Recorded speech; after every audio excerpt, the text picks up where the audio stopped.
Crônicas do Amanhecer, por Feijão, Centro Espírita Allan Kardec. Balneário Gaivota, 18 de novembro de 2017. SC não promoverá ensino religioso de uma só crença, diz governo estadual. Assim como a maioria dos estados brasileiros, Santa Catarina não promoverá ensino religioso de uma só crença, segundo a Secretaria de Estado da Educação (SED). Na quarta-feira 2709, o Supremo Tribunal Federal (STF) interpretou que a disciplina pode ser confessional, ou seja, com o professor livre para atuar como representante de uma religião específica. Mesmo assim, o Estado catarinense continuará com o ensino religioso não confessional nas escolas públicas. O ensino religioso, segundo a Lei de Diretrizes e Bases (LDB), é obrigatório para as escolas de ensino fundamental, mas facultativo aos alunos. Isso quer dizer que as escolas devem oferecer as aulas, mas os alunos podem optar por não assistir a elas. Caso de SC, de acordo com a Secretaria de Educação de Santa Catarina, o Decreto número 3/882 Weblink regulamenta o ensino religioso nas escolas de ensino fundamental da rede pública estadual. No estado, esse tipo de aula não é de natureza confessional. Desde 2001, a Secretaria faz concursos públicos para o ingresso de professores efetivos para o ensino religioso. A habilitação mínima exigida é graduação de licenciatura plena em ensino religioso. Como o número de candidatos habilitados é insuficiente, a Secretaria faz também processos seletivos para admissão de professores temporários aptos, cujo critério é a formação acadêmica, e não religiosa, conforme a SED. Entenda a decisão do STF. A questão foi parar no STF por causa de um questionamento da Procuradoria-Geral da União a um decreto do governo federal de 2010, que oficializou um acordo entre o Brasil e a Igreja Católica. Desde então, o país conta com duas instruções sobre o ensino religioso. Lei de Diretrizes e Bases. Por um lado, a LDB diz que o ensino religioso, de matrícula facultativa, é parte integrante da formação básica do cidadão e constitui disciplina dos horários normais das escolas públicas de ensino fundamental, assegurado respeito à diversidade cultural religiosa do Brasil, vedadas quaisquer formas de proselitismo. Acordo entre o Brasil e a Santa Sé. Por outro lado, no acordo firmado pelo governo federal e a Igreja Católica, um dos artigos afirma que o ensino religioso, católico e de outras confissões religiosas, de matrícula facultativa, constitui disciplina dos horários normais das escolas públicas de ensino fundamental, assegurado respeito à diversidade cultural religiosa do Brasil, em conformidade com a Constituição e as outras leis vigentes, sem qualquer forma de discriminação.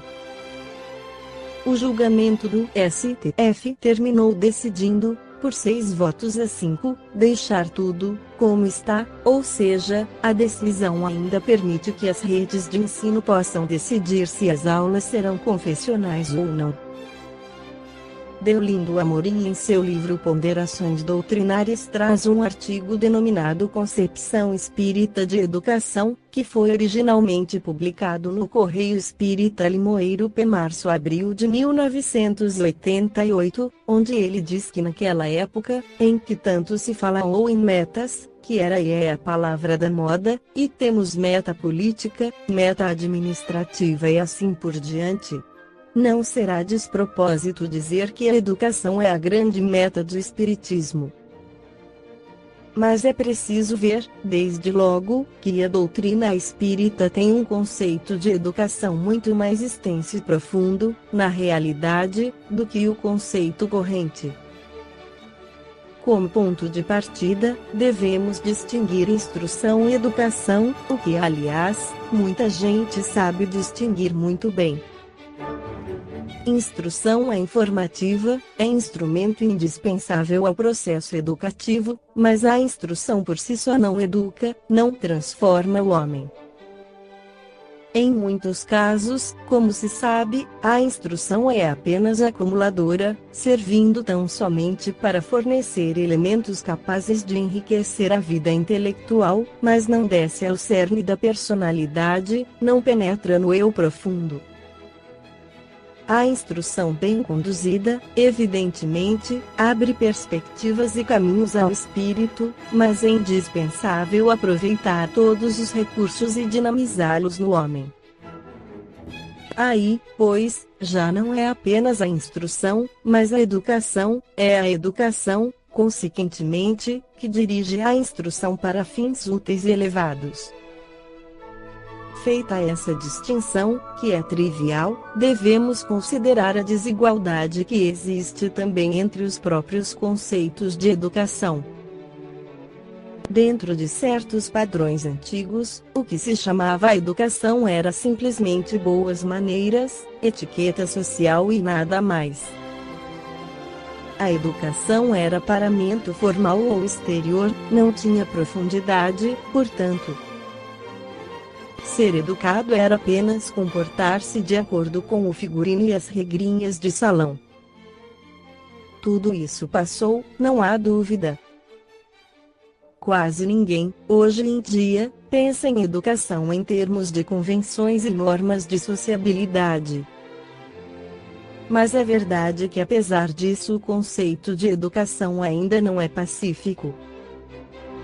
E é justamente neste ponto que cabe à doutrina espírita uma participação muito mais importante do que parece.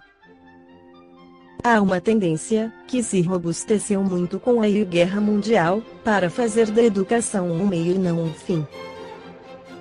Meio de ganhar a vida, desprezando todos os valores que não sejam utilitários. Educar, segundo essa concepção, consiste apenas em preparar o homem para vencer, ser autossuficiente, mas tudo isso em função da vida presente. Isto significa, sem sombra de dúvida, desprezar os valores ideais e fixar-se exclusivamente nos valores imediatos e materiais. É um tipo de educação unilateral e de efeito apenas transitório. Outra tendência, que é marcante nos regimes onde se dá a hipertrofia do Estado, procura cada vez mais bitolar a educação, tentando enquadrar o espírito dentro dos sistemas que mais convenham a esses. O conceito de educação aí, é muito diferente do nosso conceito, pois os regimes absorventes entendem que a educação é formar o homem para determinado tipo de necessidade, segundo os planos estatais. Há realmente um finalismo. Mas que finalismo é esse? Usar a educação para um fim único, que é atender às conveniências do momento. O conceito espírita de educação pressupõe 3 elementos convergentes: 1. A instrução, que é um elemento instrumental. 2. O meio social, que é um agente provocador das reações e das necessidades. E 3. A liberdade, que é a condição básica das opções. Sem liberdade para escolher o caminho, sem o direito de optar pela direção espiritual que lhe seja mais afeiçoada, as vocações ficarão estagnadas ou recalcadas. E como aproveitar as aptidões sem oferecer condições de preferência? E como educar sem respeitar as inclinações mais íntimas? Então, será o caso da fábula de Saturno. A educação, que deveria ser criadora, terminaria sacrificando ou matando as vocações. Em linhas gerais, apontamos apenas aspectos políticos da educação. Mas não podemos, de forma alguma, pôr de lado o aspecto filosófico, dentro do conceito espírita de educação. E afinal, o que é educação segundo a doutrina espírita? não é apenas instruir, não é simplesmente incutir hábitos externos, é transformar o homem dando-lhe uma concepção de vida fundamentada na supremacia do espírito e dos valores morais. A educação, segundo a filosofia do Espiritismo, deve atender às necessidades materiais, às exigências do meio, às leis da natureza, às repercussões da cultura, mas deve, além de tudo isso, interessar-se pelo lado espiritual da vida. Além do mais, não podemos perder de vista, no aspecto filosófico da educação, um fator muitíssimo importante e às vezes decisivo: a reencarnação. O espírito precisa encontrar condições favoráveis à missão ou à prova. A educação, embora planejada pelas técnicas e pelos sistemas pedagógicos, cujo valor não se pode negar, não pode deixar, todavia, de proporcionar liberdade ao espírito, a fim de escolher o seu campo de ação. Há compromissos e escolhas que vêm do passado. Questão 258 de O Livro dos Espíritos. Há espíritos que reencarnam com sua tarefa ou missão já prevista, ou também sua prova na Terra. A educação deve orientar bem, mas não deve violentar os compromissos do espírito, indicando-lhe um rumo que não esteja de acordo com sua missão ou seus compromissos.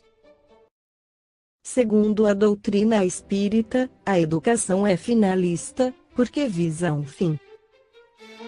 E se não fosse assim, naturalmente não teria sentido prático e cairia no formalismo. Mas o fim da educação, em termos espíritas, não é simplesmente imediato ou profissional. O fim, neste caso, é abranger o homem real em sua totalidade, isto é, corpo e espírito, tendo em vista a vida atual e a vida futura. Já se vê, portanto, que é um finalismo superior. E esse finalismo parte de uma base: a concepção do homem como ser imortal. Consequentemente, a educação deve cuidar, em tudo por tudo, da essência espiritual do homem, harmonizando a inteligência e o sentimento, a cultura e a moral. Questões 192 e 791 de O Livro dos Espíritos. À luz dos contextos espirituais, finalmente, podemos colocar a questão nos seguintes termos conclusivos: se a educação não conseguir melhorar o homem de dentro para fora, teria apenas efeitos superficiais e, por isso mesmo, não modificará a sociedade. E o maior ideal da educação é modificar para melhor, começando pelo homem. Esta foi a crônica do amanhecer de 18 de novembro, por Feijão.